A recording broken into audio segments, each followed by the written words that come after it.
Number one!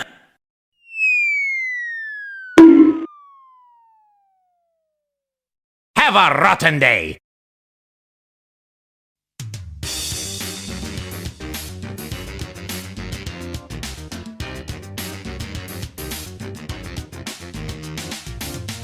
Hello everyone, it's me Savi, and welcome to Macaron, the bite-sized reviews for your enjoyment.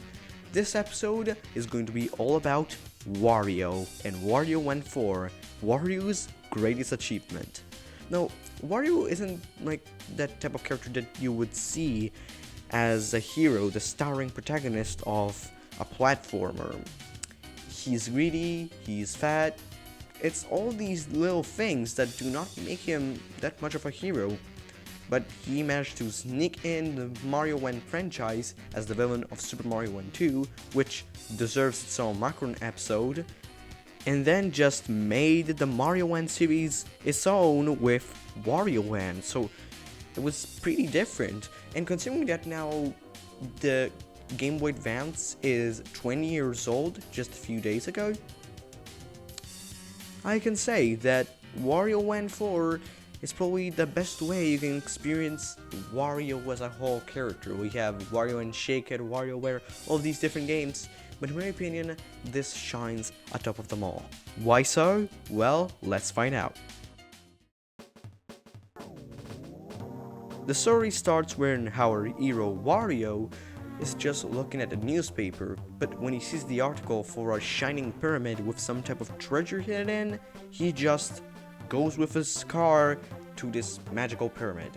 And after he goes to his amazing adventure, we can see a little cat that will be a recurring character throughout all of this adventure. Wario will then get into the pyramid and fall into a hole, because yeah, classic clumsy Wario. And here you will have this giant map that features different words. But before we get to that, I want to just say that Wario feels so much different from Mario. A lot of people just say that they're like the same exact character, just a like copycat, but here we can see how much it's different. You have the shoulder bash, the ground pound, the throwing enemies thing. You have all these different moves like the rolling, and it's made so cool and so different from the Mario games. And all of these different moves are shown in the first level, the entry passage, because every single word is based around a gem and is called like Topaz Passage, Ruby Passage, Emerald Passage, etc, etc.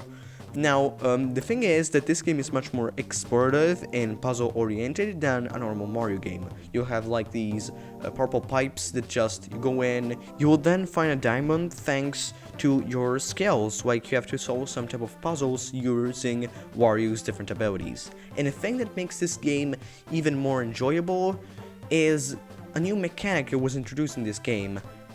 At the end of a level, there's this frog switch.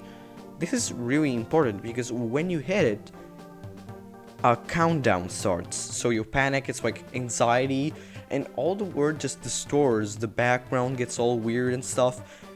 That is a countdown, and you have to return right at the start of the stage when there was the portal. That makes it so much enjoyable. Like, it's not slow, it's fast-paced action to like you're stressed because you have to return to the portal, and so it makes it much more enjoyable. And this game offers a lot of great replay value because hidden around the stage there's 4 pieces that make this gem, which is required to go to the boss room. And there's actually this key that is also required to enter the door to the next level. But an optional collectible is the CDs, which sound pretty cool at first, like, yo, it's gonna be part of the game soundtrack, which slaps. Like, I'm not gonna lie, like, take a listen.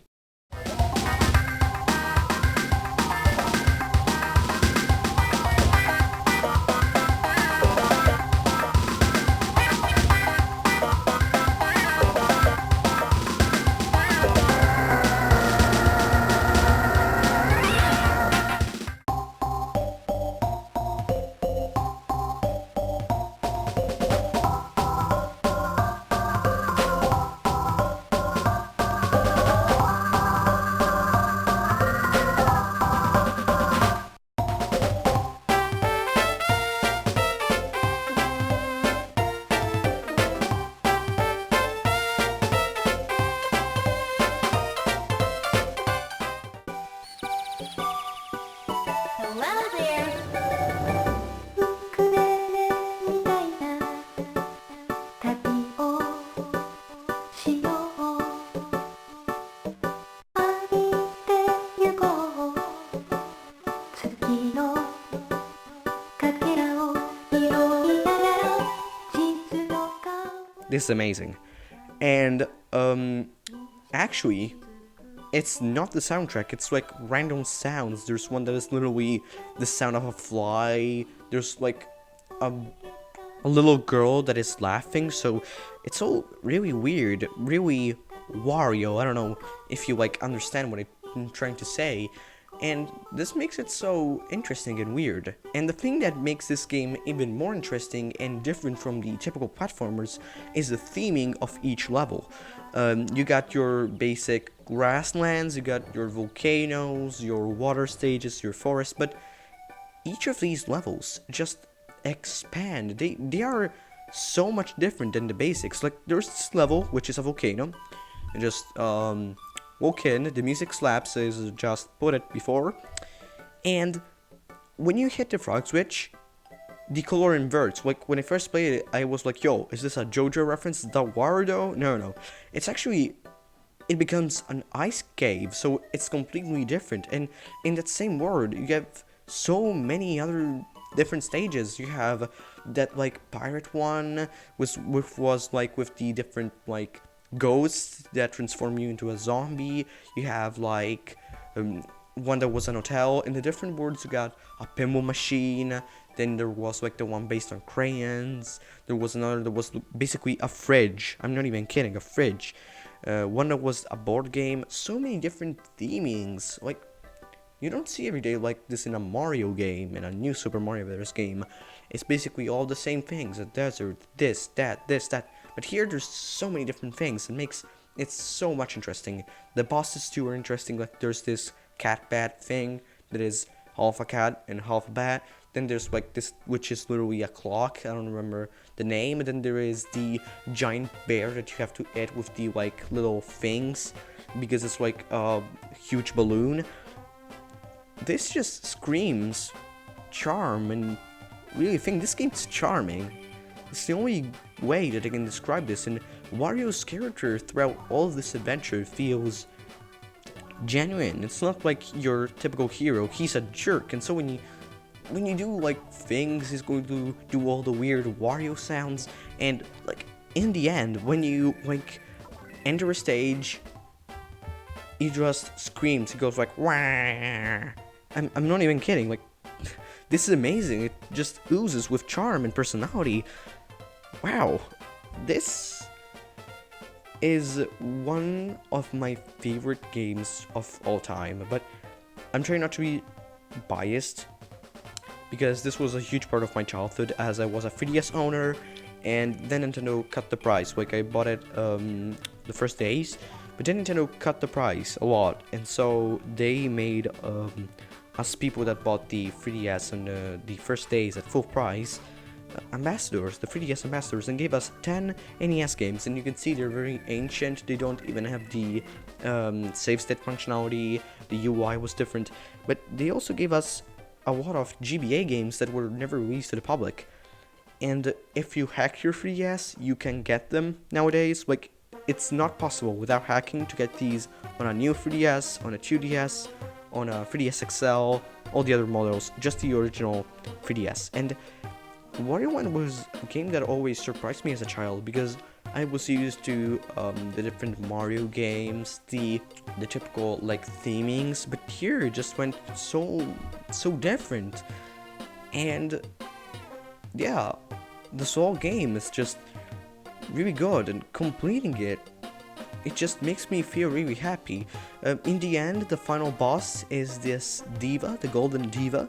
She has these different masks, and you have to use all the different transformations that Warriors use throughout this journey, because it's not like Mario. You don't have power-ups. You have different transformation and enemies that can just change the way that Wario feels. Like there's one that makes you like a giant balloon, you get fat and you fly all around. There's one that becomes like a bat that bites you and you become a bat.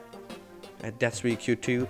A snowball, and another one that makes you thick. Yeah, all these different things. They're just so different. I don't want to sound like a broken record, but it just seems like an amazing series, and I'm surprised that Nintendo isn't bringing this series back. It has so much personality, so many different ideas. Why not bring it back to the Switch? Now there's E3. Bring it back, Nintendo. There's so many different things that can happen, so many things that can make this game even better than it is now. So, in the end, this game is amazing. It has different endings, it has different things. This game is really different from your typical platformer, and even though it's short, I advise everyone who has a GBA or a Wii U, because there's on the Virtual Console, or any type of console, to play this game and enjoy it. I give Wario Land 4 a 9 out of 10. It's not perfection, as it's a little bit small, you know, like it could have been like more hours. I completed it in just a few days, but trust me, if you want to 100% it, it will be a joy. So this is one of the best experiences I have ever had with a game. So I advise you guys to check it out, really. This was all for me in this episode of Macaron. See you guys next time. Bye.